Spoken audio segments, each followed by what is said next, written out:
I'm replacing you. She said it the way other people mention a dentist appointment. Isabella didn't even look up from her phone. Nathan refilled her coffee. What time will you need the children? Her pen stopped. For half a second, something in her face faltered, then hardened. Saturday. The whole pack will be there. She wanted witnesses. The boy at the table 12, already wearing his mother's contempt, snorted into his cereal. Are you crying? Nathan wasn't. His hands were steady. They were always steady. That was the part nobody noticed. Down the hall, Julian's laugh carried through the house. He now walked like he owned it, because soon he would. A worthless husband, that was what they called him, to his face, for 10 years. The devoted nobody who cooked the meals, raised the pups, ran the whole house, and counted for nothing in it. Saturday, they would gather the entire pack to throw him away, and Nathan just nodded and asked what they'd like for dinner. 3 days before they would gather the pack to throw him away, Isabella sat at the head of the long glass table and read the guest list aloud like a woman ordering flowers. The Hadley line, the Voss line, anyone from the river packs who still matters. She tapped a name off the screen with one polished nail. Not the crews. They're nothing now. Across the kitchen, Nathan dried a plate and set it in the rack. He didn't look up. He hadn't been asked to. It has to be the full rite, she said. More to the phone than to him. Witnessed. Spoken. I want it done properly. A pause on the line. Because I want it to be real, Diane. I want every wolf in that hall to watch me cut him loose. She laughed at something the other woman said. It was a light, easy laugh. The laugh of someone who had already won. Nathan reached for the next plate. His hands were steady. They were always steady. When she finally hung up, she turned the chair toward him. Slow. The way you turn to look at furniture you've decided to throw out. Sit down. He set the dish towel on the counter, folded once, and sat across from her. She slid a thin folder over the glass. It stopped against his hands. Open it. He did. The papers inside were clean and formal, printed on heavy stock, the kind of documents that exist to make a thing permanent. His name was on the first line. A second name was under it, both children, listed by their full names. The names he had chosen, the names he had whispered the first night each of them was born. A line ran through the word father, not crossed out in anger, typed that way. Deliberate, as if it had never been true. It's a relinquishment, Isabella said. Sign it tonight, and Saturday is simpler, cleaner. You step down quietly, the rite severs the bond, and you leave. Nathan turned the page. The second page listed everything he would keep after the rite. It was blank. You understand what I'm telling you, she said. It wasn't a question. He understood. He read the blank page the way another man might read a death certificate slowly, all the way to the bottom, as if there might be something at the end that changed it. There wasn't. The children stay with me, she said. You don't contest it. You don't call. You don't come to the school gate. You don't send anything on their birthdays. You don't exist. She let that settle. A rejected mate keeps nothing, Nathan. That's the law. I'm only making it kind. Down the hall, faintly, one of the children laughed at something on a screen. The little one, his daughter, 8 years old, and her laugh still cracked in the middle the way it had when she was a baby and didn't yet know how to do it properly. Nathan heard it through 2 walls. He went very still. It was not the stillness of a man deciding what to say. It was the stillness of a man who has decided not to. You're sure, he said, quietly, not begging. That was the part she'd been waiting for and didn't get the begging. She'd built the whole evening around it. The folder, the blank page, the law spoken out loud, and he just sat there with his hands folded on the glass and asked if she was sure, the way you'd ask someone leaving on a long drive if they'd checked the tires. Something moved behind Isabella's eyes. For half a breath, she looked at him the way you look at a sound in an empty house. Then it was gone. Broken, she decided. Finally, completely broken. By Sunday, you'll be no one, she said. And Nathan, calm, even his voice lower than the hum of the refrigerator, said, I've been no one for 10 years, Isabella. He closed the folder. It never once changed who I am. She almost asked him what that meant. She didn't. She had a right to plan. He did not sign it that night. She told him it didn't matter that the rite would strip him with or without his name on the page, and she was right. And they both knew she was right. And he set the unsigned folder on the counter where she could see it, and went to make the children their dinner. That was the thing about the worthless husband. Even on the night his wife laid out the end of him on a sheet of paper, he stood at the stove at 6 o'clock because the pups were hungry, and the pups were always hungry at 6. He cut the bread the way the little one liked it. No crusts, 4 triangles, never squares. The boy came in first, 12 years old, and already he wore his mother's mouth. That flat downward set she got when something beneath her had spoken out of turn. "Mom says you're leaving." Nathan slid a plate in front of him. "Eat. She says you have to. Because you're not really—" The boy searched for the word he'd heard, tried it on, found it fit. "Because you don't contribute anything. Eat your dinner." "Julian contributes," the boy said. "Julian has a driver." "That's good," Nathan said. "Sit up straight." And the boy did sat up straight without thinking, the way he had every night of his life, because his father had said it every night of his life, and then caught himself doing it and scowled, furious at his own spine for obeying a man he'd been told was nothing. The little one ate her 4 triangles in silence and watched her father over the rim of her cup. Once, she opened her mouth. Something small and uncertain was about to come out of it. Then the front door opened, and Julian's voice filled the house before Julian did, and whatever it was went back down inside her, unsaid. Julian came into the kitchen the way he came into every room, already certain he owned it. 35, sharp-jawed, dressed in a suit that cost more than the worthless husband had been allowed to spend on himself in a year, and worn like a thing he wanted you to notice. "Smells like dog food," he said, and grinned, because that was a joke now, in this house. The kind everyone was supposed to laugh at. The boy laughed.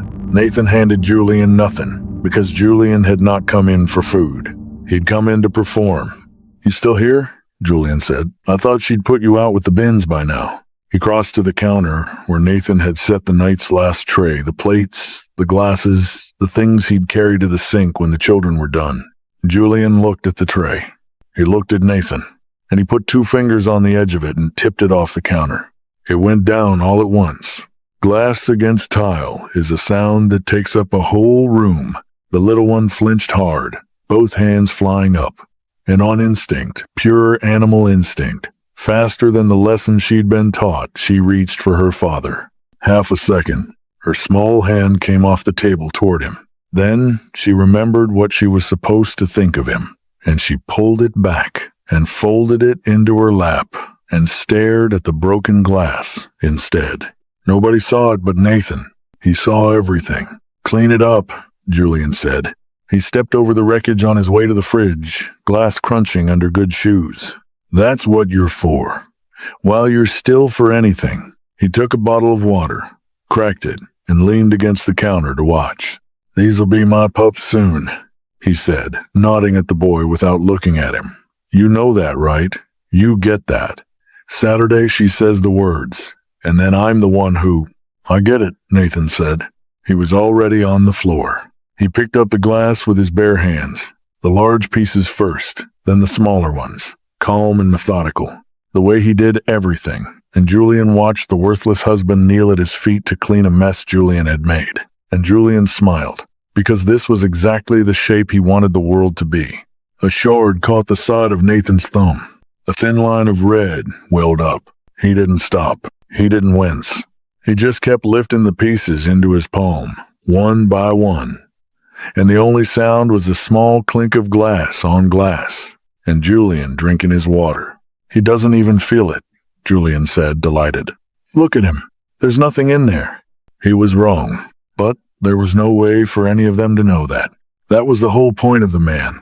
It was Marta who came in with the dustpan. The old housekeeper had been in the house longer than Isabella had, 60-odd years on her, gray hair pinned back, hands that had wrung out 1,000 cloths in this kitchen, and she came in without being called, the way people do when they've heard a sound they recognize. She knelt down beside Nathan on the tile. "Let me," she said. "You'll cut yourself to ribbons doing it that way." "I'm fine, Marta." "You're bleeding on Madam's floor," she said, dry, "and she'll dock me for the stain before she docks you." She took the larger shards from his bare palm into the pan, gently, like she was taking thorns out of him. Julian frowned. "He can do it himself." "He's not a dog, Mr. Julian," Marta said, not looking up. "Whatever's said in this house?" The room went quiet. It was the kind of thing nobody said. Julian's jaw tightened. "Careful," he said softly. "There's a lot of girls would want your job. Younger ones. Quieter ones." Marta finished sweeping the last of the glass into the pan.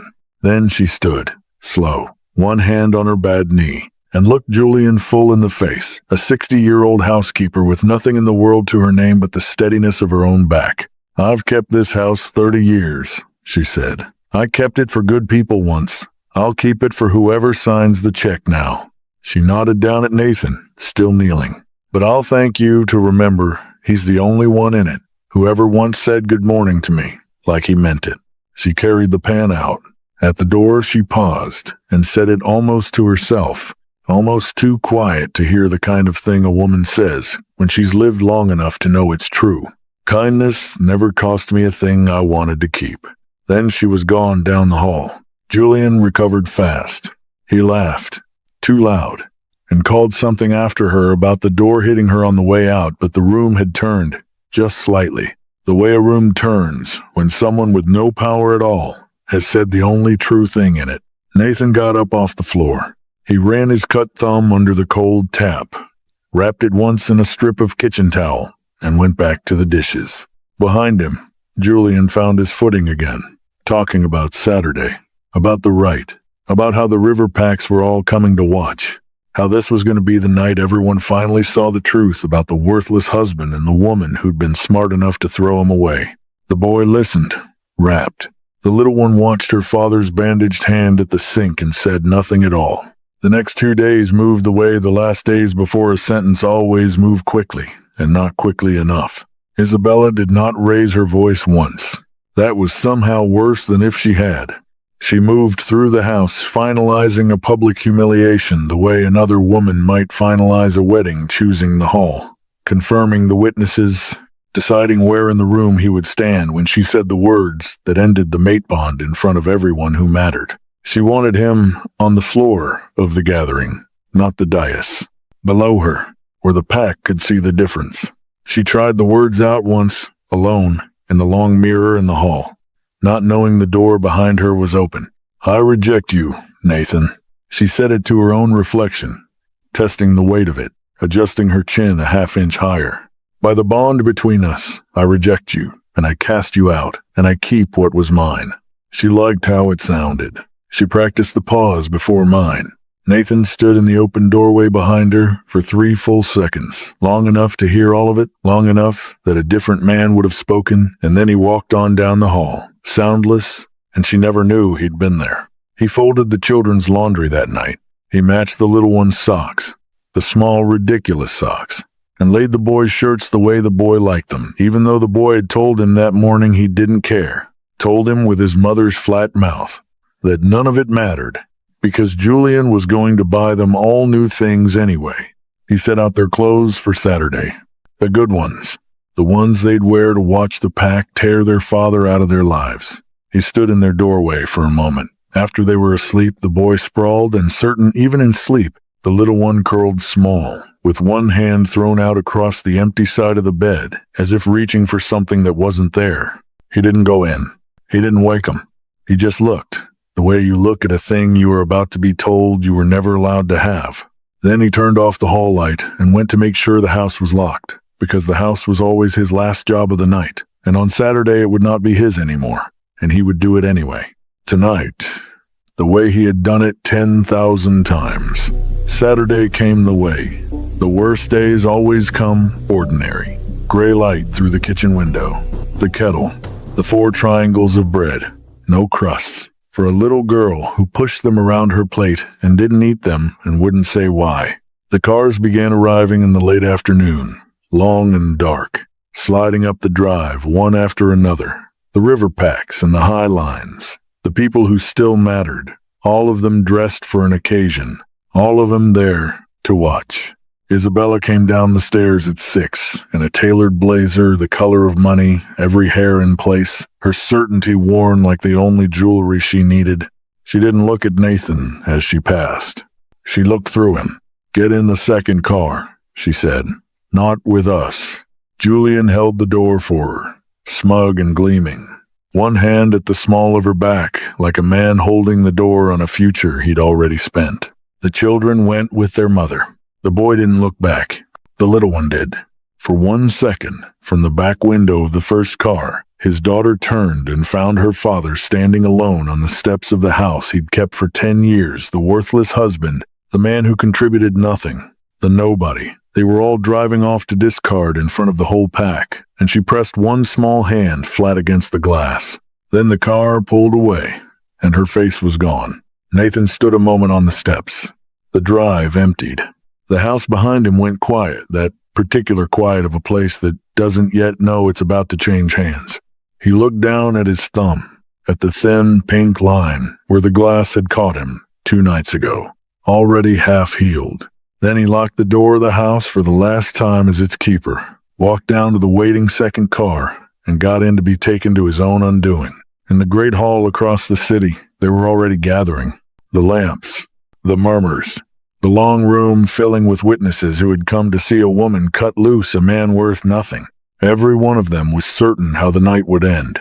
Every single one of them. The hall they had chosen belonged to the river packs, a long room of dark old wood and high black windows, lit low in gold, built so that whoever stood at its head could be seen by every soul in it. They put Nathan on the floor, not on the dais, not on the steps to it, on the floor, at the foot of it, in the open, where a man is made to stand when the whole point is that he be looked down on. He stood there in his faded Henley and his old jacket, hands loose at his sides, while 200 of the most powerful wolves in the region filed into their seats to watch him be thrown away. Nobody offered him a chair. Nobody met his eyes. He had become, in that room, a thing that was about to be done, rather than a person it would be done to. Isabella took the dais. She wore the color of money and the certainty of someone who had never once been wrong about her own importance. And she let the room settle around her, let the murmurs find their level, before she lifted one hand for silence. She got it instantly. That was what power looked like in that hall, a raised hand and an obedient hush, and she wore it beautifully. "Thank you all for coming," she said. Her voice carried without effort. "Most of you know why we're here. The rest of you have guessed." A ripple of knowing sound. Julian stood at the base of the dais on her right, in a suit cut to make other men feel poor, one thumb hooked in his pocket, smiling the smile of a man who had already been promised the prize. The children sat in the front row among the high lines. The boy sat up very straight, performing for the room, his mother's flat mouth fixed on his young face. The little one sat beside him with her hands knotted in her lap, looking at no one, looking at the floor, looking once, quickly at her father, and then away. "For 10 years, Isabella said, I carried a mate who carried nothing." She didn't look at Nathan. She gestured at him, the way you gesture at a stain you're explaining to a guest. He cooked, he cleaned, he raised the pups. I'll give him that. He was good with the pups. A few people laughed, the way people laugh when they've been told it's allowed. But Aluna's mate is meant to be a pillar of the pack, a strength. And year after year I stood up here and apologized for him with my silence, because there was nothing in him worth standing up for. Each sentence landed like a stone dropped into still water. Nathan didn't move. His hands stayed loose at his sides. His face held that same unhurried calm it always held, the calm they'd all been reading for 10 years as the slackness of a beaten man. And Isabella glanced at it now and felt, for one instant, the same small wrongness she'd felt at the kitchen table 3 nights ago. A sound in an empty house. She pushed past it. She always pushed past it. The bond chose wrong, she said, turning back to the room, lifting her chin. It happens, and when it happens, the law gives us a way to make it right. She let the word law ring.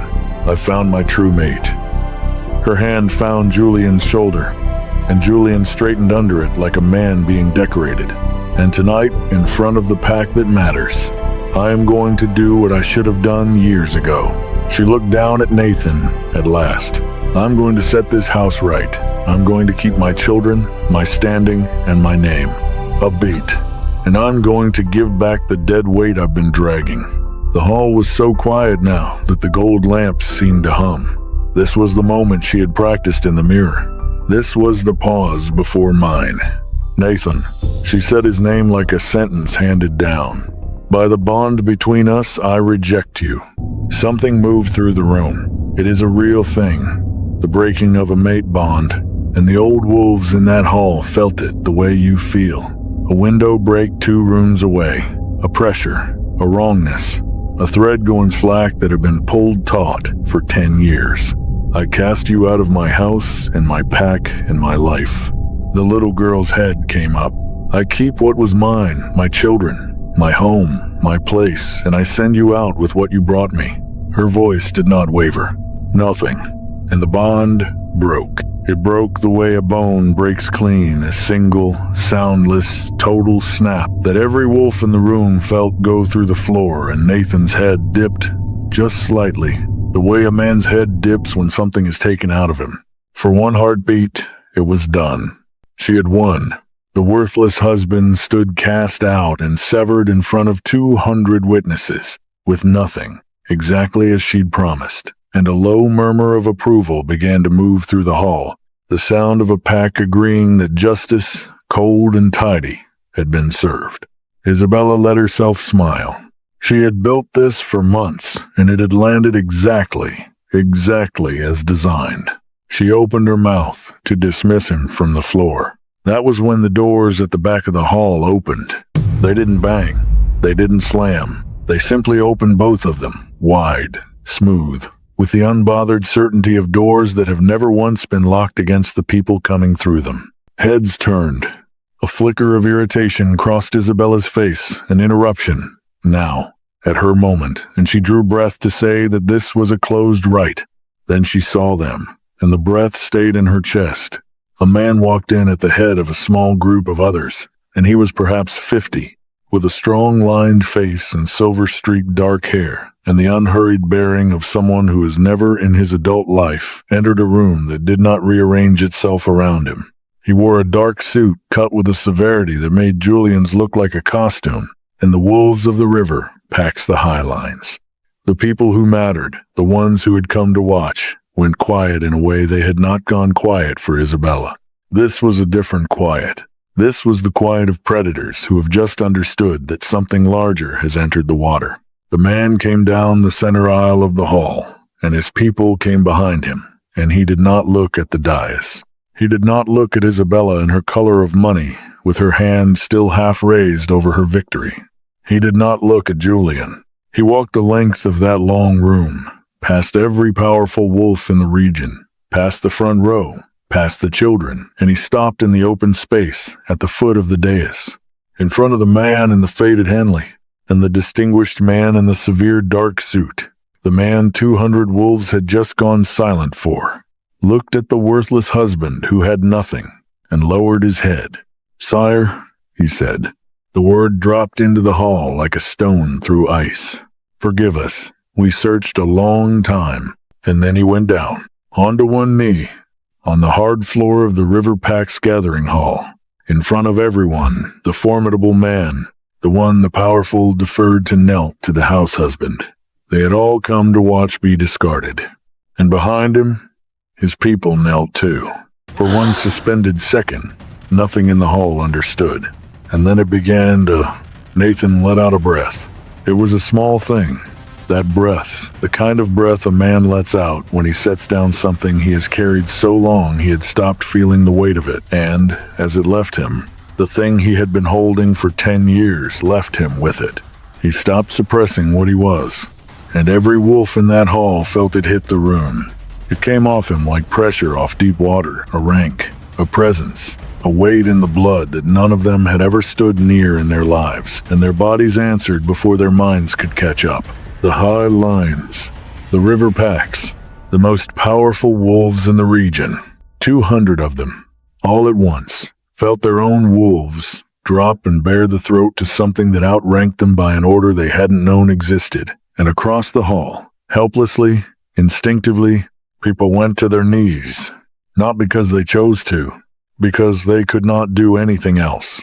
It rolled across that room like a tide finding the shape of the floor, and one by one and then in waves they went down, heads bowing, eyes dropping, the whole glittering pack of them folding toward the man in the old jacket they had spent the evening looking down on. The envoy, still on his knee, lifted his head just enough to speak so the room could hear it. "This is Nathaniel of the Adler line," he said, "son of the Alpha King, heir to the oldest and highest blood in this country." A sound went through the hall that was not quite a word. "You have had the king's own son washing your dishes." It all came back to them in the same instant, the audience in their seats and the wolves on their knees, all of it snapping into a single new shape.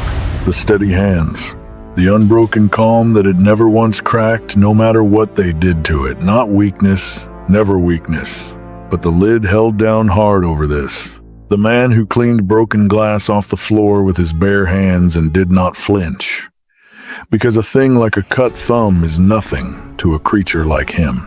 The husband who said it never once changed who I am and closed a folder and went to make his children dinner. The worthless werewolf husband, secretly a powerful Alpha King's own heir, who had stood on the floor and let a woman in a borrowed crown cast him out of a house that was, by any law that actually mattered, so far beneath him, it was a kindness he had stayed at all. He had been standing above every single one of them, the entire time. Nathan turned his head, not to the kneeling envoy, to the dais, to Isabella. She was the only one still standing.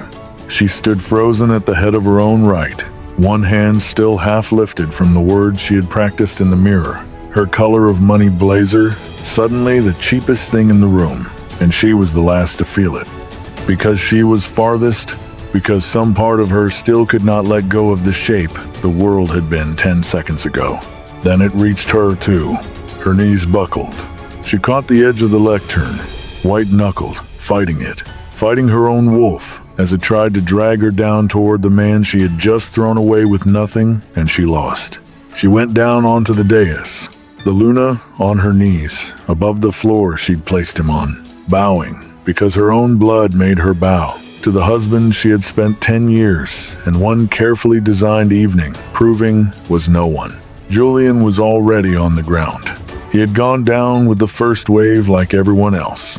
And now he was edging back, away from Isabella, away from the woman whose name had been the whole of his plan an hour ago, putting distance between himself and her, the way a man steps back from a thing that has started to burn. Nathan looked at her for a long moment. He did not raise his voice. He had never once raised his voice in that house. And he did not raise it now, and that was somehow the most frightening thing of all.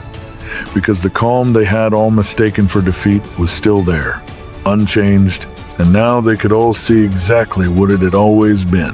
"You said something to me," he told her quietly. 3 nights ago, at the table. The hall hung on it. "You said by Sunday, I'd be no one." He let the silence stretch. "It's Saturday, Isabella." She made a sound.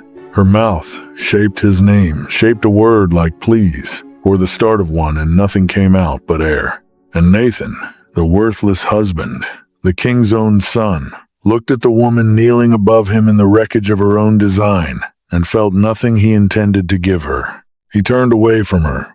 He had stopped looking at her, and the not looking was worse than anything he could have said. And that was when he found his daughter. She had not knelt. She was 8, and the rank that had folded 200 grown wolves had only pinned her where she sat, small hands gripping the edge of her chair, her whole body trembling, and she was staring at her father across the hall, with her mouth open and her eyes huge, watching the man she had been taught all her life was nothing become the most powerful person she would ever see. He looked at her. She looked at him. And slowly, the way she had in the kitchen, the way she had through the back window of the car, her small hand came up off the chair, reaching. The whole room held its breath to see what the king's son would do with the child who had been raised to look down on him. and Nathan took a single step toward her. He crossed the floor of the hall to his daughter, and not one wolf in that room dared to be in his way. They parted for him. 200 of the most powerful people in the region pressed themselves back from a man in an old jacket, and he walked through the space they made and lowered himself onto one knee in front of an 8-year-old girl gripping the edge of a chair. Up close, she was shaking. "Hey," he said. Just that. The same voice that had called them down to dinner 10,000 times. The same voice that said, "Eat your bread and sit up straight and I've got you." And at the sound of it, something in the little girl came loose. Her face crumpled. "Are you still?" She couldn't get it out. She tried again, and what came out was so small and so far from everything happening in that hall that it stopped his heart. "Are you still going to cut the crusts off?" The room could not have heard it. It was a question for one person, and Nathan, heir to the oldest blood in the country, the man a kingdom had just gone to its knees for, looked at his daughter and felt the only thing in 10 years that had ever come close to breaking his calm. "Every day," he said. "No crusts. 4 triangles, for as long as you want them." She came off the chair into him all at once, both arms around his neck, face buried. And he caught her the way he had caught her 1,000 times in a kitchen nobody in this room had ever thought was worth anything. He held the back of her head. He didn't say anything else. He didn't need to. Over the top of her head, he looked at his son. The boy had not moved, 12 years old, and every certainty that had been poured into him for his whole short life was draining out of his face in real time, because the boy had been raised on one simple law. The law that power was the only thing that mattered, and his father did not have it, and he was watching that law die in front of him. He had called this man worthless that very morning. He had said it with his mother's mouth, "You don't contribute anything," and his father had said, "Eat your dinner," and slid a plate in front of him. The boy's chin began to shake. He clamped his jaw to stop it, the way he stopped everything, the way he'd been taught, and he could not stop it. And a single tear went down his face in front of the whole pack, and he hated it, and it fell anyway. Nathan met his eyes across the room. He did not call the boy over. He did not shame him. He just held his gaze for a long, steady moment, long enough for the boy to understand that the door was not closed, that it could be walked through later, when he was ready, and then he let him be. That was mercy. The boy understood it was mercy. And that was almost worse, because mercy was the exact thing he had watched his mother strip out of this man for 10 years and call weakness. Nathan rose, his daughter's hand still wrapped in his, and turned back to the room. And the room had changed. It is one thing to feel a power drop you to your knees. It is another to do the math afterward. All around the hall, climbing slowly and carefully back to their feet, the high lines of the region were doing the math. And every sum came out the same. For 10 years, the Adler Dynasty had searched the country for a lost heir. For 10 years, the son of the Alpha King had been in a house an hour from this hall, washing their kind of people's dishes, cutting crusts off bread, called worthless to his face by a woman in a borrowed crown. And now it was all coming back to them at once, the whole evening, rereading itself behind their eyes. The ones who had laughed when Isabella called him dead weight. The ones who had watched him put on the floor at the foot of the dais and thought it fitting. Every wolf who had ever sat at her table and sharpened their own standing on the worthless husband to win her favor, all of them understood, in the same cold instant, that they had insulted the highest blood in the country and called it sport. The shame moved through the hall like cold water finding the lowest ground. People who had laughed an hour ago could not now lift their eyes to him. People who had come to watch a nobody discarded were calculating, frantically, how much of their contempt he had been standing close enough to hear. He had heard all of it. That was the thing they would carry now, not that they'd been cruel to a nobody, but that the nobody had been someone who could end them with a sentence, and had simply chosen, for his own reasons, to stand there and let every one of them show him exactly who they were. Julian found his feet before most of them. Men like Julian always do. They have a genius for the direction of the wind. And the wind in that hall had turned completely. And Julian turned with it at the speed of a man who has never once been loyal to anything but his own advantage. He did not go to Isabella. That was the first thing. An hour ago, she'd been the whole of his plan, the rising Luna whose bed and whose standing were his ladder up, and now, with the room reordered, he stepped away from her on the dais and put himself forward toward Nathan, both hands open, a smile bolted onto his face. "Sire, I had no idea." His voice came out smooth and fast. "Already negotiating. None of us did. This was all her rite, her plan, her words. I was brought into it the same as everyone. I swear to you, I never—" "You tipped a tray of glass onto my floor," Nathan said, "and told me to clean it with my hands." The hall went very still. Julian's smile flickered. "Then I didn't. That wasn't. You said these'll be my pups soon." Nathan's voice did not rise. It never rose. "You said it in my kitchen, in front of my children, while I was on the floor at your feet. I was—" Julian's mouth worked. "She told me you were nothing. She told me I was only ever going along with her. And there it was." He said it loud, in front of the whole pack. With Isabella kneeling 3 feet from him, she told me I was only going along with her, and every wolf in that hall heard a man sell the woman he'd called his true mate for the price of his own skin, without half a second's hesitation, the instant it cost him something to keep her. Isabella turned her head and looked at him. Something crossed her face that was worse than the kneeling had been, because she had thrown away a devoted husband of 10 years for this man. She had broken a true bond and burned her whole life to the ground to stand beside Julian, and Julian had just shown her and the entire pack precisely what she was worth to him the moment she stopped being useful. Nothing. She was worth nothing to him. She had given everything for a man to whom she was worth nothing, in order to throw away a man to whom she had been worth 10 years of quiet, unbroken devotion. Nathan looked at Julian the way you look at something you've already decided about. "You wanted to know what it's like?" he said. "To have nothing. To stand in a room full of people and have every one of them know you're worth less than they thought. A pause. You'll have a long time to find out." He didn't touch him. He didn't have to.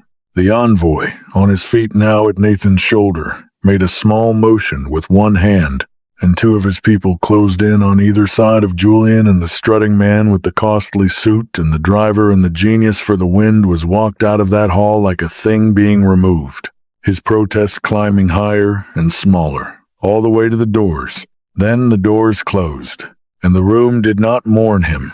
He had been clout, and clout is the cheapest thing there is, in a room where real power has just walked in. And then there was only Isabella. She was still on her knees on the dais. She had not gotten up, could not, perhaps, with him this close, and her own blood holding her down, and she knelt at the head of the room she had filled with witnesses for her own triumph, above the floor where she had placed him, and looked down at the husband she had spent a decade proving was no one. Nathan. His name came out of her cracked. "Nathan, I didn't know. How could I have known? You never said anything. In 10 years, you never once showed me. You never." "No," he agreed. "I never did." "Then how is this my—" She caught herself. Even now, even here, the reflex to defend herself was faster than the truth. She swallowed it. "If you'd told me, if you had just told me who you were, I never would have." "I know," Nathan said, and that was the cut that went deepest, though he said it without heat, because they both understood what she had just confessed. She would have worshipped him if she had known he was powerful. The cooking, the cleaning, the raising of her children, the 10 years of devotion to her and to the family, they made none of it had ever been worth her respect, because none of it came with rank. She had not failed to love a king. She had failed to love a man, and the man had stood in front of her the whole time, cutting the crusts off bread, and she had looked straight through him, because he could do nothing for her standing, and now that he could end her with a word, now that the whole country would bow to him, she was on her knees saying his name like it was something precious. He saw all of it. "You drew up a paper," he said. She went still. "3 nights ago, you put my name on it, and you typed a line through the word father not crossed out. Typed that way. as if it had never been true. And under everything I'd keep, you left the page blank. The hall was silent. You were going to take my children, he said, and send me out of their lives with nothing. No birthdays, no school gate. You don't exist, that's what you told me. You said you were making the law kind. He let it sit. You should have read the rest of the law, Isabella. The envoy stepped forward and spoke so the whole room would hear it. By the right witnessed here tonight, the lady rejected and cast out her mate before the pack, he said. Under pack law, the wolf who rejects the bond renounces all that ever flowed through it. The home, the standing, the name. She spoke the words herself before 200 witnesses. A murmur went through the hall. And the children of the Adler heir are of the oldest blood in this country, the envoy went on. They are not a fallen Luna's property to keep. They belong to their line, to their father. Isabella's face came apart. She keeps what she brought to the bond, the envoy finished, and looked at her without cruelty and without mercy, the way a man reads a verdict off a page. The same as she promised him. Nothing. She had built a whole evening to send him out with nothing, and the law she invoked to do it had turned over in her hand, and now she knelt in the wreckage of her own design, with exactly the portion she had measured out for him. Isabella reached for him, one hand out across the dais, the same way her daughter had reached for him from the back of a car 2 days ago, and from a chair 10 minutes ago. The same gesture, from the same family, and the cruelest thing about it was how much it looked like love, now that she had lost everything else. Please, she said, they're my children too. Nathan, please. He looked at her hand. He did not take it. He had taken her hand at an altar once, 10 years ago, and kept his promise to it every single day since, through the contempt, through the table, through the paper with the line typed through, Father. And she had stood up in front of the whole world tonight and let go of his. You don't get to reach for the thing you threw away. Not because he was cruel, because it was already gone. He turned his back on her. He did it quietly, without a word. And that quiet was the whole of her sentence. Because Isabella could have survived his rage. Rage would have meant she still mattered enough to move him. What she could not survive was how little was left in him for her at all. He held out his hand to his son. The boy looked at it. For a moment, he didn't move. 12 years of his mother's law still standing in him, and then he rose out of the front row, walked past her on the dais without once looking at her, and put his hand in his father's. His daughter took the other. And the worthless husband, the Alpha King's lost son, the most powerful wolf in a country that had spent 10 years, never once bothering to look at him, walked the length of that hall with a child holding each hand, through 200 bowed heads, toward the open doors in the dark beyond them. Behind him, on her knees, on the dais she had built for her own triumph, the woman who had thrown him away said his name one more time. He didn't turn around. The cold night air met them at the doors of the hall, and Nathan walked his children out into it without once looking back at the room behind them. His people were already waiting.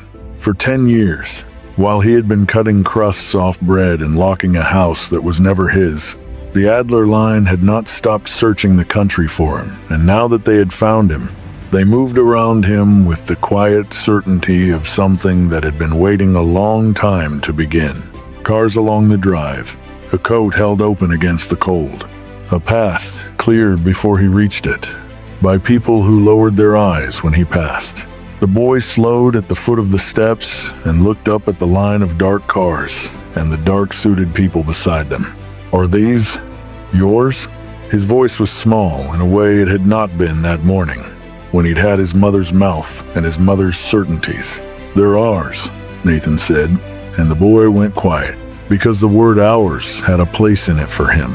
And an hour ago, in that hall, he had not been sure he would ever again have a place in anything his father held. His daughter had not let go of his hand since the dais. She did not let go now. She walked beside him into the cold, with her fingers wound through his, and she did not look back at her mother. And that was its own kind of answer. The truth did not stay in that hall. It could not. 200 of the most powerful wolves in the region had knelt on a hardwood floor to a man in a faded jacket. And a thing like that does not stay quiet. By the next morning, it had moved through every high line in the country. And by the end of the week, the pack world had begun, quietly and completely, to rearrange itself around a single fact. The lost heir of the Adler Dynasty had been found, and everyone who had spent the one night that mattered showing him their contempt now had to live inside the memory of having done it. The river packs Isabella had invited to witness her triumph, the Hadleys, the Vosses, the high lines she'd read off her phone like a woman ordering flowers found in the weeks that followed, that every door of the Adler Dynasty had quietly closed to them. No insult was spoken. None needed to be. In a world where nearness to the king's blood was the whole of standing, they had stood in a room with that blood and laughed at it. And now they would spend the rest of their lives a half step further from everything they wanted. And they would always know exactly why. That was the justice for the ones who had only sneered. Not a blow. A door, closing, softly, again and again, for the rest of their lives. Julian's fall was not soft. He had built his whole life on alliance, on standing close to power and letting it rub off on him, on the driver and the suit and the genius for the wind, and the pack world had watched him, in open court, sell the woman he'd called his true mate for the price of his own skin the instant it cost him something to keep her. No pack forgets a thing like that. No pack wants a man like that. The alliances that had been the whole of his worth evaporated inside a month. The invitations stopped, the calls went unreturned, the doors he'd strutted through swung shut one after another, and the man who had tipped a tray of glass onto a floor and ordered a house husband to clean it with his bare hands found himself, at last, with precisely the thing he had always believed himself above. Nothing. He had wanted, more than anything, to be the man who replaced the worthless husband. In the end, the pack world decided he was worth a great deal less than the worthless husband had ever pretended to be, and that was a thing Julian carried into rooms that no longer opened for him, among people who no longer troubled themselves to remember his name. Isabella came to the house once. It was 3 weeks after the haul. The house was his. Now the law she had invoked to cast him out had stripped her of the home, along with everything else that had ever flowed through the bond she broke. And so it was Nathan's door she stood at, in the gray light of a late afternoon, with her composure gone, and her standing gone, and her certainty gone. All the things she had worn like jewelry stripped down to the woman underneath. She had lost weight. She had the look of someone who had run out of people to call. Nathan opened the door himself. He did not have to. There were people now whose whole purpose was to open doors. So he never would, but he opened it himself, and stood in it, and looked at her the way you look at weather. Nathan. His name came out of her the way it had on the dais. Correct. I have nowhere, she said. Do you understand? There's nothing left. The house, the name, the Julian's gone. He won't even take a call. I have nothing, Nathan. I know, he said. They were my children too. Her voice climbed. 10 years. I gave this family 10 years. You can't just please. Please. I'm not asking for the standing. I'm not asking for any of it. I'm asking, you drew a line through the word father, he said, quietly, the way he said everything. You typed it that way, so it would look as if it had never been true. And under everything I would keep, you left the page blank. She stopped. You measured out nothing for me, he said, down to the last line. You stood in front of the whole pack and cast me out with exactly that. And the law you used to do it gave you back what you gave. He was not cruel when he said it. That was the thing she could not bear.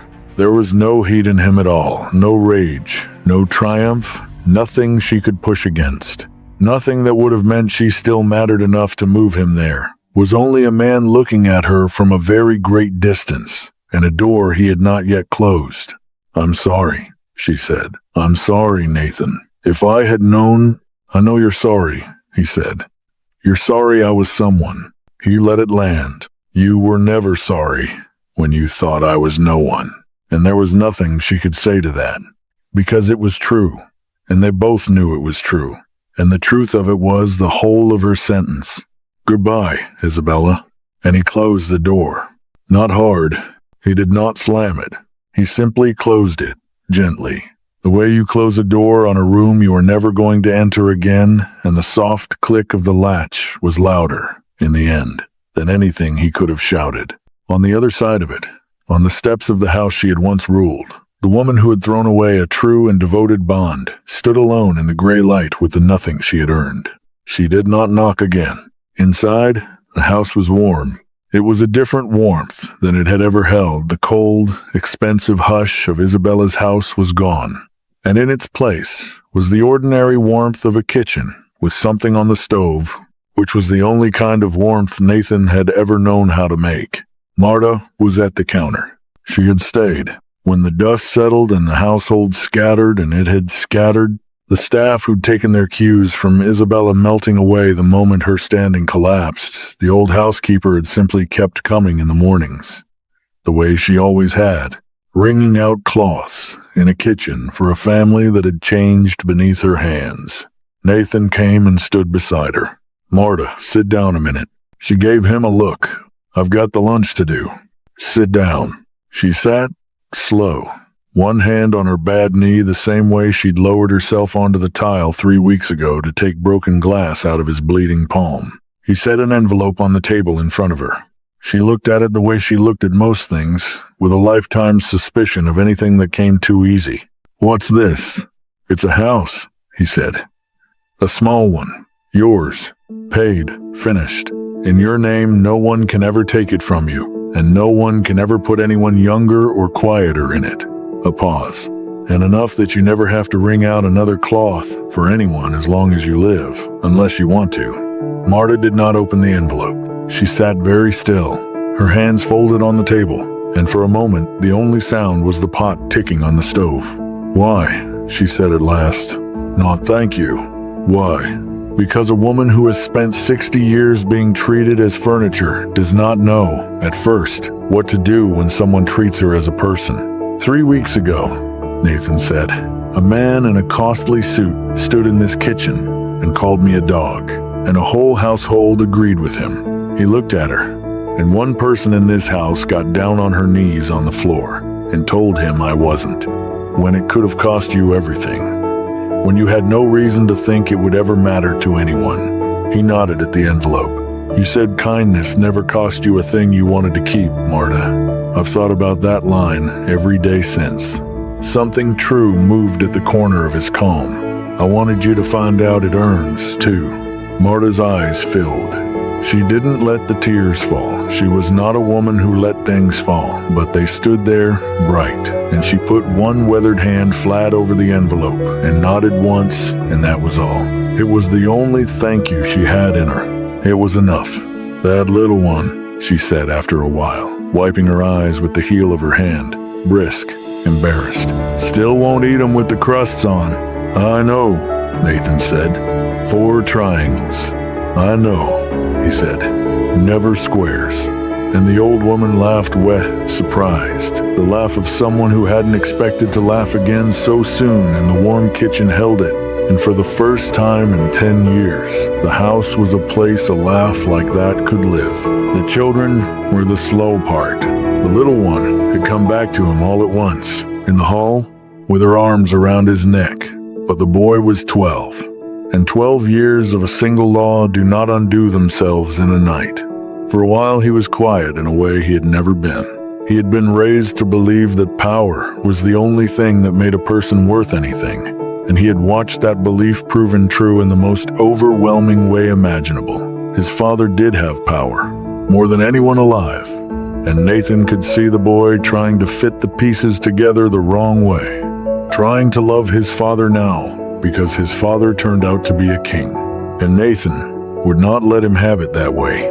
One evening the boy came to him, awkward, formal, approaching him the way he'd been taught to approach power. "I should have known," he said stiffly, "that you were that. You were really someone. I should have." "No," Nathan said. The boy stopped. "You should have known I was your father," Nathan said. "That was the only part that was ever true. The rest of it doesn't matter. Not the line, not the blood, none of it. I cut your bread when you were small. I sat up with you when you were sick. I told you to sit up straight every night of your life because I wanted the world to take you seriously one day. He held the boy's eyes. None of that was about being a king. All of it was about being your dad. You don't owe me anything now that you didn't owe me then, and you didn't owe me anything then. I only ever wanted you to be mine, that's all. That was the whole of it. The boy's jaw began to shake, the way it had in the hall. And this time, in his own kitchen, with no one watching and nothing to perform, he didn't clamp it down. He let it go. He cried the way a 12-year-old cries when a thing he's been holding too long is finally allowed to fall. And his father pulled him in and held the back of his head the way he'd held his daughter's and said nothing, because nothing needed saying. The boy held on for a long time. When he finally stepped back, red-eyed and wrung out, he scrubbed his face hard with his sleeve, looked away, and said, gruff, recovering, "Is there dinner?" "There's dinner," Nathan said. And the thing that truly broke him open, the small thing, the thing nobody could have scripted, came a few mornings later. Nathan walked into the kitchen and found the boy at the counter with a knife and a slice of bread. His little sister waiting on the stool beside him. The boy was cutting the crusts off. Carefully. 4 triangles. Never squares. He'd watched his father do it 10,000 times and called it nothing. Called the man who did it nothing. And now here he was, 12 years old, doing it for his sister, 'cause she liked it that way, and somebody who loved her ought to. He looked up and caught his father watching. For a second, the old reflex flickered the embarrassment, the urge to put the knife down and pretend. Then he didn't. He just finished the 4th triangle, slid the plate across to his sister and said, "What? She likes them like this." "I know she does," Nathan said, and he had to turn to the stove a moment so the boy wouldn't see his face, because his son had finally learned the one thing the whole pack world had gotten wrong. The thing. It took a king on his knees in a cold hall to teach 200 of the most powerful people in the country that the worth of a person was never in what they could do for you. It was in what they did for you when you couldn't do a single thing for them at all. The Adler dynasty wanted him to take his place. There were estates and titles, and a whole country of wolves who bowed now when he entered a room, and in time he took up what was his, because it was his. And because a man who has been treated as nothing for 10 years understands better than anyone what power is for and what it is not for. But he did it on his own terms. He kept the kitchen. He kept the crusts and the 4 triangles and the locking of the house at night, because those had never been the marks of a worthless man, no matter how many years they'd been called that. And he was not about to start being ashamed of them now that the whole world had changed its mind. He had been the worthless husband, the dead weight, the nobody a powerful woman could cast out in front of the pack with nothing, the man they all stepped on, never once checking who he was. And he had been standing above every one of them the entire time, not because of the blood, because of the bread. Because for 10 years, in a house that gave him nothing back, he had risen every morning and cared for people who treated him as though he didn't matter. And that, in the end, was the one strength none of them had. The kind that doesn't need a single soul to bow to know exactly what it's worth.